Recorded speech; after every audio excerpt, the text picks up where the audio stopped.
vocês estão? Tudo bem? Como tem passado? O que tem feito? Aprenderam muitas coisas aí nesses últimos tempos? Como estão as coisas com vocês? Comigo tá tudo bem. E com você, Jana? Tá bem, tudo bem. Nós estamos aqui agora, né, pra gente fazer mais uma aula do programa Mãos na Massa, né? Vamos lá, então? Isso aí, eu sou a professora Ana Carol. E eu sou a professora Janaína.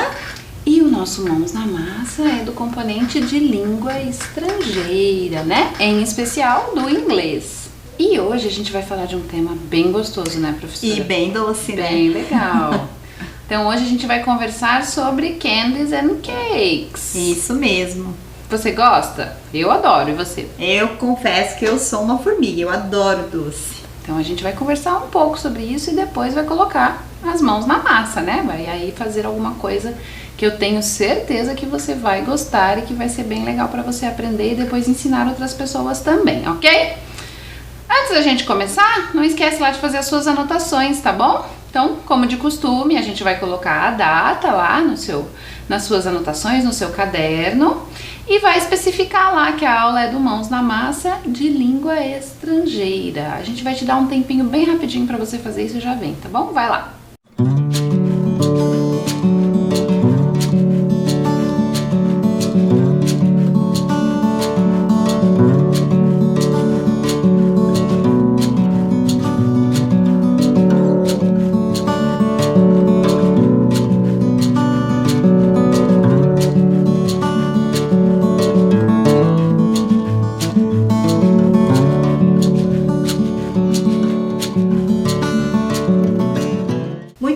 Para essa aula a gente vai precisar de alguns materiais, a gente vai colocar a listinha ali, não precisa se preocupar em colocar, copiar agora, que depois a gente vai voltar e você pode ir anotando. Ou se você quiser depois rever essa aula, né, e parar, não tem problema, acho que fica mais fácil para você saber quais são os materiais que a gente vai utilizar. Mas olha lá na tela comigo só pra gente ver o que vai precisar. Vasilha, espátula, né, que é aquele pão duro, colher, leite condensado, farinha láctea, achocolatado, forminhas de docinho. Isso, a forminha é só se você quiser colocar ele e deixar ele um pouquinho mais bonitinho, né? O que a gente for fazer. Mas não que ela seja obrigatória, tá bom?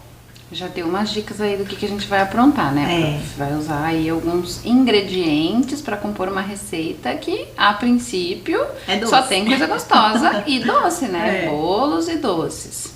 Mas a gente vai conversar um pouquinho, porque eu fui curiosa, a professora Janaína também, e a gente foi pesquisar, em especial sobre a origem dos bolos. A gente foi descobrir como será que eles surgiram, quando, onde, né? Que hora que o ser humano teve aí essa ideia de fazer alguma coisa que hoje a gente conhece como bolo, né? Então a gente foi procurar e descobriu que tem algumas histórias, professora.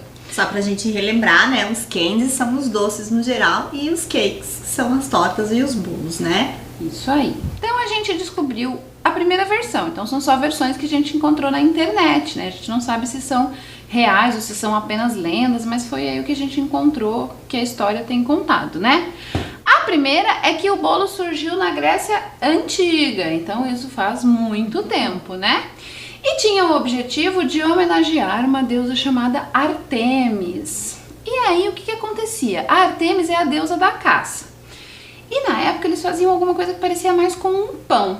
E aí nesse pão, que né, hoje ganhou esse novo nome de bolo, eles colocavam umas velas em cima da massa, que tinha o objetivo de representar o luar, que de acordo com a história da mitologia grega, conta que era um instrumento que a deusa Ártemis utilizava para proteger a terra e os seres vivos, né? Então, a mitologia grega, se você não sabe, conta várias histórias que na maioria das vezes, né, estão relacionadas aí com essas questões ligadas à natureza, né, desses deuses, da forma como eles regiam aí alguns componentes da natureza, a terra, o ar, o fogo e no caso da Ártemis, a utilização aí do astro que é a lua, né? A outra história que a gente descobriu fazendo nossas pesquisas, eu e a professora Janaína, é que ele surgiu lá em Roma, por volta do ano 100 antes de Cristo, né? Então não esquece que a contagem aí do tempo está relacionada com o nascimento, né? Com a história aí relacionada a Jesus Cristo. Então a gente divide nesses dois períodos, antes do nascimento e depois do nascimento, né? Por isso que a gente vê aí essa divisão. E essa história conta que é antes de Cristo, né? E aí eles eram também uma espécie de pão, que era utilizado com uma massa de trigo, feito com uma massa de trigo, e eles eram usados na cerimônia de casamento. E olha que curioso, professora. Esse pão, que era um bolo pão, quando a cerimônia estava ali acontecendo, ele era esmigalhado na cabeça dos noivos. Então os noivos literalmente recebiam um bolo na cabeça, assim, levavam uma bolada literalmente. Como é curioso, né? Cada povo tem uma justificativa e um jeito de contar a história, né? Procedimento. Até das comidas. Isso aí. E aí o que acontecia? Depois que esse pão era esmigalhado na cabeça dos noivos, que simbolizava essa coisa da prosperidade, da vida longa, da fartura, né? Então para esses povos tinha esse significado. O pão está sempre muito relacionado com fartura, né? Por essa questão de ser um alimento essencial aos seres humanos, aos seres vivos. E aí os convidados desse casamento comiam as migalhas, ou seja, depois do pão, do bolo pão, né? Esmigalhado na cabeça dos noivos, os convidados comiam essas migalhas porque também acreditavam que trariam para eles prosperidade, saúde, vida longa, amor eterno. É um tanto engraçado isso, curioso, né? A gente achar que por isso faz. Mas eu acho que tem um pouco de relação também com a história de que a gente tem o hábito de, nas cerimônias de casamento, jogar arroz, por exemplo, nos noivos, né? Ser. Quando eles estão saindo da igreja. São parte de cada cultura, né? A gente está sempre conversando sobre isso, sobre a importância das diferentes culturas, dos diferentes povos. Em algum momento ali, para eles tinha significado, né? Esmigalhar esse pão na cabeça desse casal que tinha acabado de se casar. É uma história, né? É muito curioso para nós nos dias atuais, mas é interessante a gente pensar, né? De como eram essas crenças, né? Essas coisas que se acreditava. E aí, por isso, o bolo foi ganhando depois aí o açúcar e foi ganhando esse formato que a gente costuma conhecer do bolo. Mas é só mais uma história. E tem mais uma, professora. Mais uma? Tem mais uma, olha lá. Que daí seria na Inglaterra da Idade Média.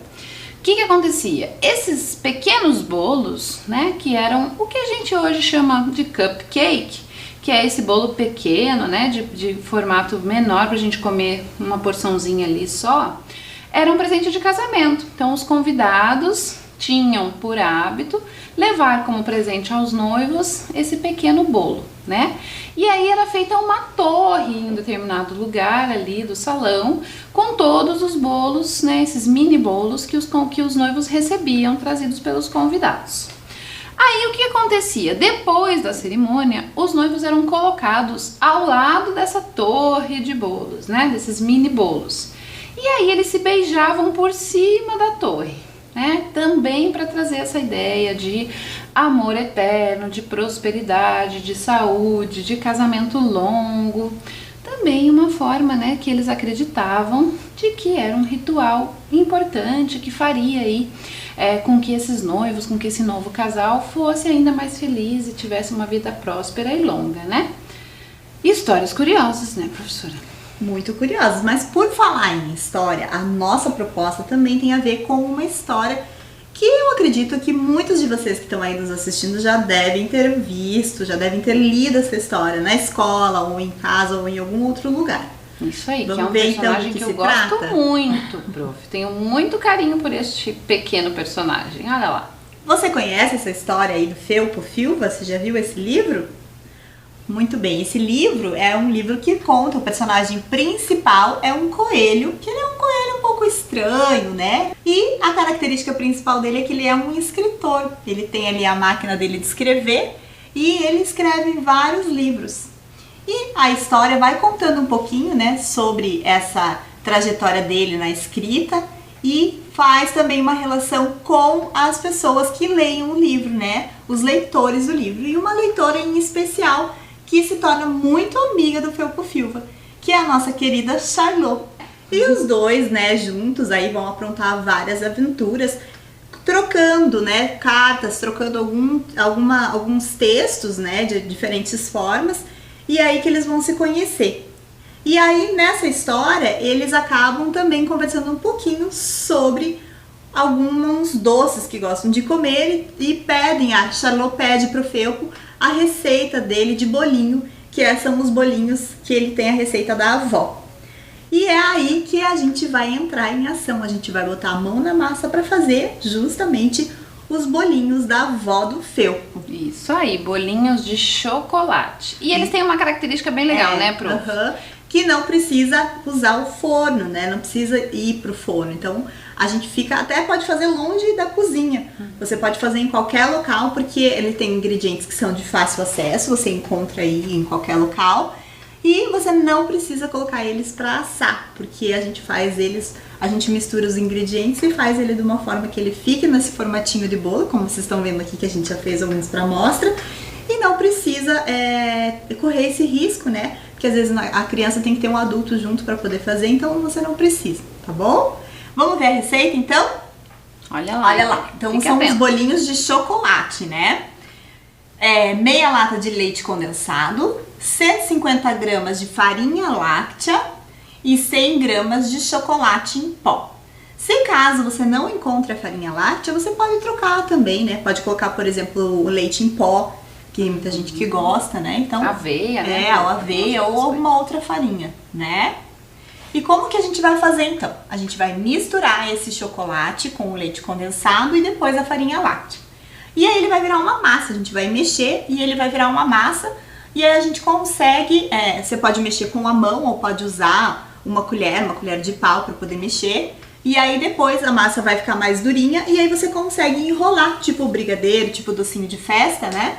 E aí você pode fazer do tamanho que você quiser, que você achar que é suficiente para uma pessoa comer. E depois é só saborear. E você pode também compartilhar aí com a sua família e com os seus amigos, que eu tenho certeza que eles vão gostar, porque fica muito saboroso. Mas melhor do que a gente ficar falando aqui como faz, é fazer. Então segura aí um pouquinho que nós vamos organizar tudo aqui para fazermos junto com você, para você acompanhar passo a passo. E aí fica bem mais fácil depois quando você for fazer aí na sua casa, tá bom? Isso aí, já já a gente volta.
Pra gente começar, nós separamos tudo que nós vamos usar, ok? Mas olha alguns cuidados que você precisa ter sempre que for trabalhar com alimentos, né? Que é importante. Então, Eu e a Prof. Jana colocamos luvas, né? Porque a gente tá num ambiente que não é da nossa casa, não é da nossa cozinha, mas nós lavamos as mãos com água e sabão bem direitinho e colocamos as luvas, também, né?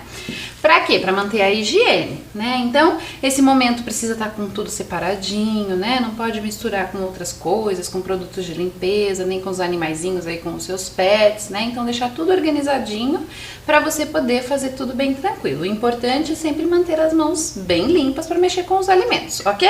Outra coisa importante para as meninas ou para os meninos que têm cabelo comprido, amarrar o cabelo pra não evitar de cair fio, né?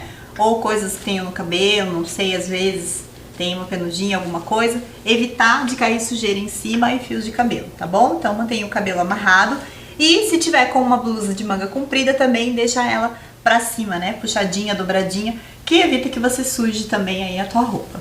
Isso aí. Então vamos só repassar, prof, o que a gente vai precisar usar. Então quando você estiver aí reunido com a sua família para fazer essa receita, o que você precisa ter. Então como a gente falou dos ingredientes lá na receita, né, que o Felpo mandou para Charlotte, ele diz que precisa de leite condensado, precisa de farinha láctea, né? Então no mercado tem algumas marcas e você vai escolher lá qual. Como a professora Janaína falou, não consegui achar a farinha láctea, eu posso substituir, né, por alguma outra que seja igual, como ela falou ali. O leite em pó funciona bem, né? Também pode colocar uma farinha de aveia, enfim. Daí você faz as substituições e depois até conta pra gente, né, prof, se ficou bom.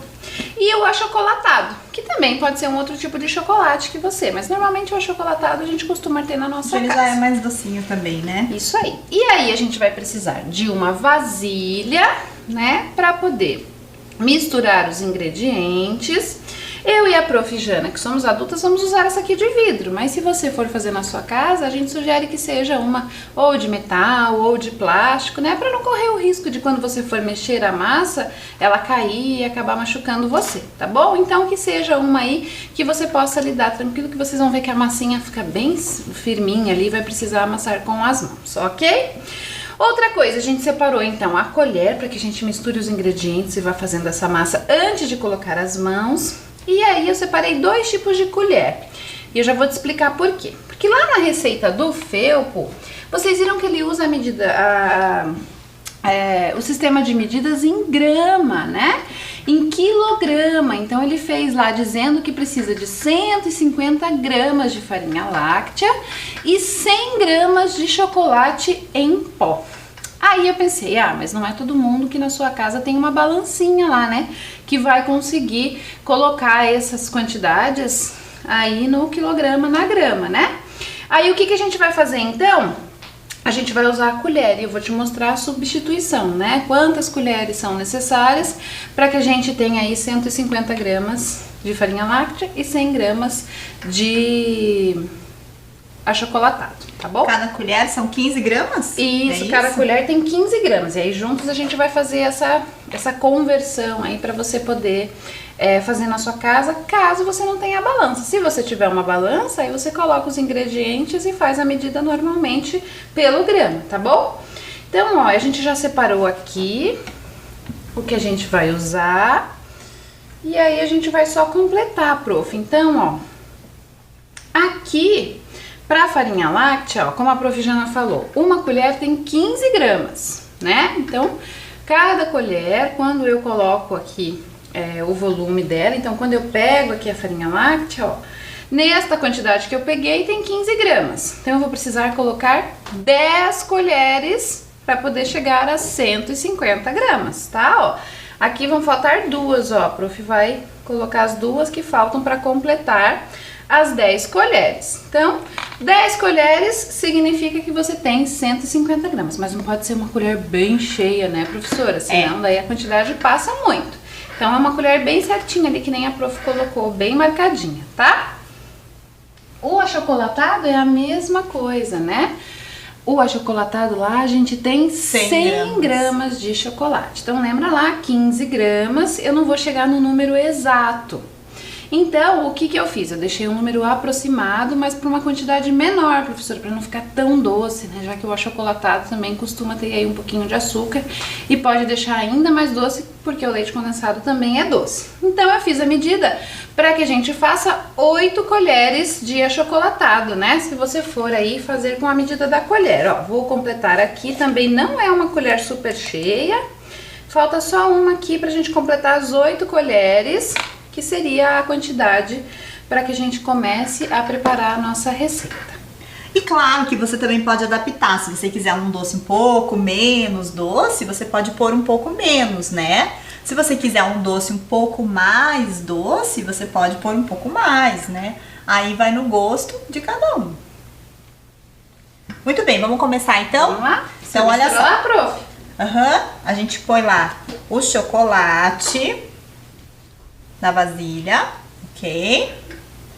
E aí a gente, vamos inverter, ao invés da gente colocar o leite condensado, primeiro a gente coloca a farinha. Primeiro porque aí a gente primeiro secos, né? coloca os secos, tá? Então você coloca lá junto com o chocolate a farinha, certo? Dá uma misturadinha com a colher lá, para que esses dois ingredientes fiquem bem misturadinhos. E aí você vai colocar a medida de meia lata de leite condensado. Nós não estamos usando lata, né? A gente tá com uma caixinha. Mas a gente pode ir acrescentando aos poucos, até que a gente veja que a consistência ela ficou, dá pra você enrolar, dá pra você pegar com a mão e consegue enrolar pra fazer como se fosse um docinho mesmo, tá? Enquanto ele tiver, se ele ficar muito mole, quer dizer que você pôs muito leite condensado. Então vai pondo aos pouquinhos o leite condensado para evitar que isso aconteça. Hoje em dia a gente encontra normalmente o leite condensado na caixinha, né? Aqui a gente abriu só um pedacinho, né, da caixa para poder fazer aqui a nossa receita. Mas, por exemplo, aí na sua casa você pode abrir todo ele em cima e aí você vai ver quando chegar ali a metade e aí você já sabe que usou a medida correta. A metade funciona para a receita, né? Só se tiver alguma coisa diferente aí com o seu leite condensado, com o tipo de ingrediente que você utilizou. Mas nós fizemos exatamente como foi e deu bem certo, né, prof? Então, ó, só que daí a gente faz como a professora Janaína falou, ó. Põe um pouco, mistura e vai colocando devagar, sem colocar tudo de uma vez, né? Vai misturandinho. E parece que é uma colinha, né? Parece que ele vai, os ingredientes secos, eles vão grudando no leite condensado, ó. Vai ficando com essa aparência assim e daqui a pouco você vai ver que vai virar uma massa. Uma massa só. Vamos lá, prof, mais um pouquinho.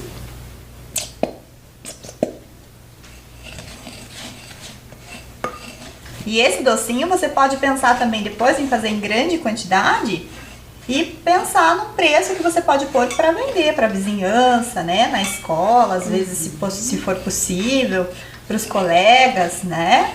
Colocar em caixinhas bem bonitinhas, uma quantidade ali, 4, 6, né? E oferecer. A gente vai dar algumas dicas do que você pode fazer também para deixar ele aí mais bonito, né? Mais interessante para que, por exemplo, se você quiser, você possa vendê-los. Ó, o doce da prof tá quase no ponto, ó, ele tá quase ganhando o ponto dessa massa que a gente precisa para moldar. Ele não pode ficar mole demais, nem duro demais, né? Porque imagine que muito duro nem você vai conseguir moldar. Então eu vou pôr só mais um pouquinho, que é a diferença que falta para meia lata aqui. E aí vocês vão ver que ele vai ganhar a consistência que a gente quer de docinho. Bem simples fazer esse doce, né, prof? E o bom é que a gente não precisa pôr no forno, né? Nem no fogão, no fogo. E aí a gente pode fazer sem medo de correr o risco de se queimar, alguma coisa assim. Nessa consistência, a gente já pode até pensar, né? Em amassar ele com as mãos, né? Deixar essa colher, só vou tirar o excesso aqui da colher. Lembra sempre de estar com a mão bem limpa, né? Essa é a hora bem importante, para poder manipular o alimento, olha lá. E aí você vai apertando com a mão, e aí, você ó, sente com melhor. A mão, você vai apertando ele, ó, até ele ficar nessa consistência. Estão vendo que ele fica uma massa só? Ele fica tipo uma massinha mesmo. E ele vai desgrudando da vasilha, né? Ó, a gente consegue desgrudar ele da vasilha, estão vendo? E ele também não gruda na minha mão, ó. Isso aí. Ele grudou um pouquinho aqui na luva, né? Porque a luva é plástico, então... E aí a gente tem a parte da massa pra poder moldar. Ó. E aí agora é só moldar, né, Agora você só molda. Pega um pedacinho assim, um pouquinho da massa. Como se fosse lá o brigadeiro que a gente costuma fazer. É a mesma ideia. E a gente vai moldando. Ou em bolinhas, como a gente um pouquinho. E aí você vai fazendo o formatinho da bolinha na mão. E aí você faz uma bolinha. Ou de repente você quer dar um outro formato, ou quer fazer muito sem formato, não quer ele tão perfeitinho, né? Às vezes a gente vê alguns doces assim que são mais rústicos, não tem um formato bem perfeito, não tem problema. Você é que vai decidir o jeito como você quer fazer, como você vai deixar o seu bolinho, né? Dá inclusive para fazer como se fosse uma bolachinha também. E aqui, olha que legal, a gente colocou nas forminhas, que dá um charme a mais, né? Fica mais bonito. Você pode depois, como a Profiana falou, você pode colocar numa caixinha para vender, né? É uma coisa interessante. Ó, você pode fazer também ele achatadinho assim, ó. É uma outra forma de você fazer. Então, ó, ele não precisa ir pra forminha daí, ó. Ele vai só ficar nesse formatinho aqui, ó. Mais parecido com um biscoitinho. Um pouquinho maior, né? Então você vai descobrindo aí a forma como você fará. Além do que você vai se divertir muito fazendo esse trabalho aqui de moldar, né? De pegar a massa, de enrolá-la ou deixá-la no formato que você acha mais interessante. Uma outra dica que eu vou dar pra vocês, e uma sugestão, é você pegar chocolate granulado, que é esse chocolate que a gente costuma também utilizar no brigadeiro, quando a gente vai fazer o doce, que é o brigadeiro, onde a gente envolve ele, né? E aí você vai colocar esse brigadeiro aqui num pratinho e vai fazer como um brigadeirinho. Só que é um brigadeiro diferente, porque ele não foi ao fogo, né? E aí você passa lá o seu docinho pra ele ficar com o brigadeiro enroladinho ali, grudadinho nele. E aí você tem uma outra oferta de docinho, né? Você trouxe aí um jeito diferente de oferecer esse bolinho, né, esse docinho aqui para as pessoas. E aí você decide como você acha mais interessante, a forma que você for encontrar.